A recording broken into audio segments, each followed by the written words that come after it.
Hi, I'm Barry Ritholtz, and we are here with esteemed author Ben Carlson discussing his new book, Don't Fall For It, A Short History of Financial Scams.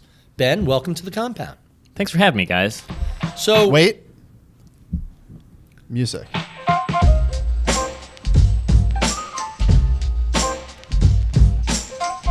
So tell us a little bit about what motivated you to write a book about financial scams. You got defrauded, didn't you?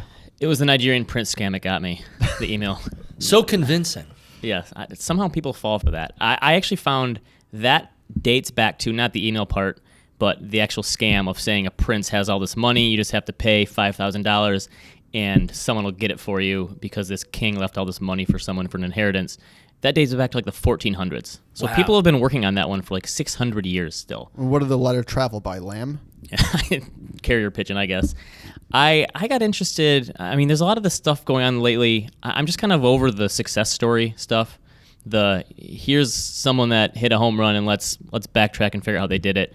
Whereas I've been more interested lately in the Fire Festival guy, Billy McFarland, and Theranos with Elizabeth Holmes, figuring out how someone was able to pull this stuff over on people.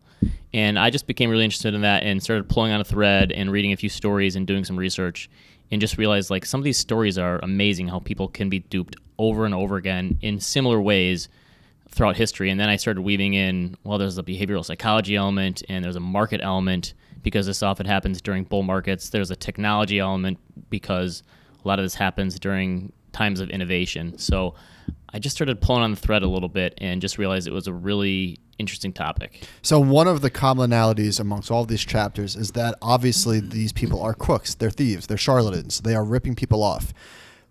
So my favorite part of this book was the way that you describe these people. Type 1 charlatan and type 2 charlatan. What are these type 1 and type 2s, and where did you get that idea? Was that yours, or did you pull it from somebody? Robbing fast and slow.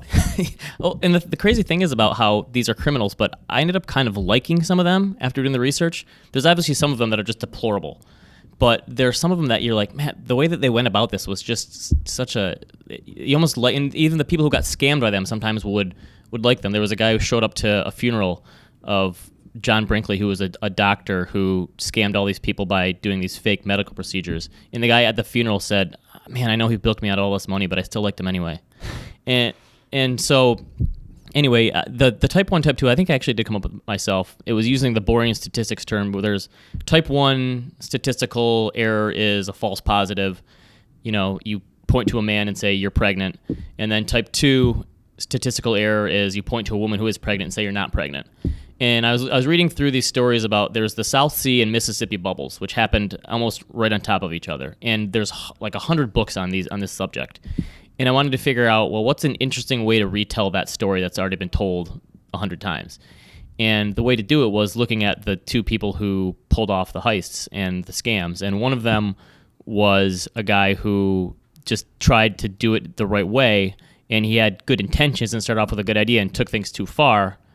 That was John Law, and the other guy took things the other direction, and he just out and out John Blunt decided to scam people, and that was the South Sea bubble. And so it was two people who got into the same place. They made a lot of people lose a lot of money, but they went about it at a different way. So one of them was the person who is very sincere in what they're doing, and they still took people for all they're worth. Type 2 would be the person who sets out to out and out scam you, and that's their main goal. Is to take some money. I had it backwards. I thought the type 1 was the person who was just a thief, and the type 2 was the person who believes their own bullshit.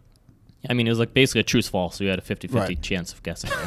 So did Bernie Madoff start out as a type 1 and then become a type 2? I didn't even want to get into Madoff much from his point of view. I wanted to look at it from the victim's perspective. That was the difference in this book that I did too, because of a lot of people have heard about him.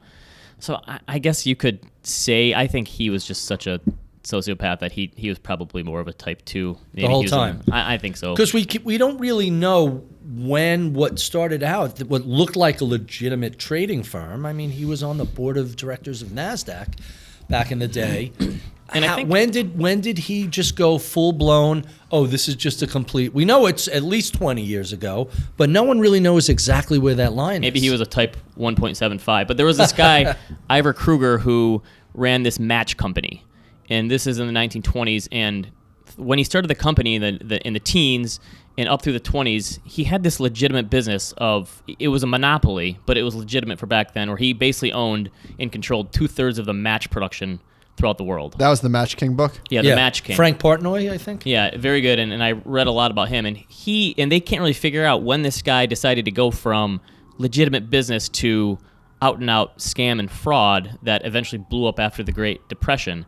And what it sounds like happened to him was he just got too far over his skis, and once he had all this power and money and control, he just couldn't pull it back. So he started cooking the books and running these crazy schemes where he's paying out 30 or 40% dividends on loans that he was getting for 5%. So he got too far ahead of himself and just couldn't pull it in. And maybe that's the Elizabeth Holmes thing too, where she thought she could really do this and get there before everyone figured out that it was a scam. See, with her, when you read Bad Blood, it's pretty early on it becomes clear that they're defrauding investors. Well, and she thought she could get there before people figured her out, I guess.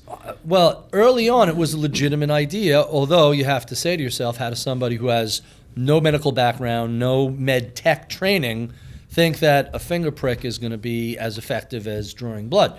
Everybody in the medical industry says, no, it's ineffective because the process of pricking your finger, it damages cells, it releases all these other things. It was flawed from day one. She just didn't realize it. One of the common elements that runs through a lot of these is just you have this person who can sell a great story, and people are always willing to take that story.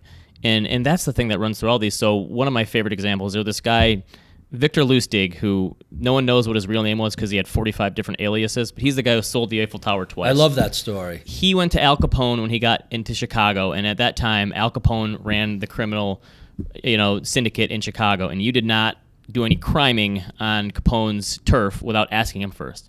So he got to Chicago after being pushed out of New York and some of these other places because the authorities were onto him, and instead of trying to work his way in, he went right up to Capone and said, all right, I've got a scheme for you. Give me $50,000, and in a month I'm going to come back with $100,000, and I'm going to double your money. I'm not going to tell you how I'm going to do it. And Capone says, all right. And he basically said, either this guy's going to double my money or he's going to come back with nothing. I'm going to kill him. Right. And the guy comes back, and he hands him his $50,000, and he says, I'm really sorry. It just didn't work out. And Capone was so taken aback by this guy's honesty that he said, all right, you can do whatever you're going to do with these little scams that you do. And by the way, here's $5,000 to get you started. And the guy walked out there with a smile on his face because he knew Capone would do this and value his honesty, but he didn't do anything with the money in the first place. He just put it in a safe deposit box, had no plan for it at all, and just was never going to do anything anyway. You thinking what I'm thinking? Absolutely. We're in. So he sold himself that he was this really great, honest person, and of course he wasn't. He planned this thing the whole time. He just told Capone what he thought he wanted to hear, that he was dealing with this really honest person. So you have a chapter, When Fraud Flourishes, and if I had to take a stab at this, I would say that people are more likely to be defrauded in bad times because they're desperate. But actually, people are more susceptible to these charlatans in good times. That was something that going into it I didn't really realize either. And obviously people can be defrauded at all times, but the common theme was there's a technological innovation, and so the 1920s was by far the ripest time I've ever seen in terms of my research for fraud. It was just, you had all these new innovations coming on board. We had the automobile, and people in their houses were getting all these new technologies, dishwasher and washing machine and refrigerator, and people were just so optimistic about the future that they almost didn't care about lighting their money on fire. And it's also a time when we had this really great financial innovation, and there was a time where you could finally build some derivatives, and so Wall Street got involved. And there's all the South Sea bubble too, and the Mississippi bubble. You had these huge financial bubbles, and so that is a running theme. Of course, the dot-com bubble, there was a lot of fraud there. The real estate bubble, all that stuff. So I just found these themes running through where those times could really just supercharge. Well, so they get defrauded during good times, and the fraud comes uncovered in bad times. Yes, it's the Buffett. Right. We figure out who is naked when the time and right. that. And those are and somehow the Kruger guy who did the match company, he survived the first few years of the Great Depression somehow. And did okay, and finally by the end of it, it all unraveled because it was just impossible when the stock market got crushed so bad to keep it up. A lot of these things seem so obviously nonsensical to us. Why is it that people fall for them? Funny thing that I found with this is that anyone is susceptible to be scammed because of just our human nature. So it's not just poorly educated people. No, and honestly, it's the flip side of that, because it's actually the wealthier and more educated people that do succumb to it more. Obviously, one of the reasons is because they have more money, so they have a target on their back. But there was a study done where they had two big groups of people, and they gave them each a test, and it was actually a very thorough test in terms of how do you understand markets and finance and investing. And one group of people had been defrauded financially. The other group had not. And they actually found that the group that had experienced financial fraud scored relatively well on the test, like 60 to 70%. The people who had not been part of a financial fraud scored like 20% or something like that. So the people who actually had a little knowledge to be just dangerous enough to pull them into this thing, and what I really found was that it's another sort of keeping up with the Jones thing where wealthy people want to believe that they have this secret door, secret entrance into these investment strategies that no one else can get into. And they want to believe that just for them, it might sound too good to be true for other people, but for them, yeah, I think this has to be right? They're just not offering it to other people because I actually have money and funds, and you just get this overconfidence from people that actually have this stuff and have some smarts. And it's kind of crazy that those are the ones who fall prey to this stuff. All right. Thanks, Ben. That's a great place to leave it. Buy Ben's book. It's called Don't Fall for It. Amazon. Go there and buy it. Thank you for watching, and we'll see you next time.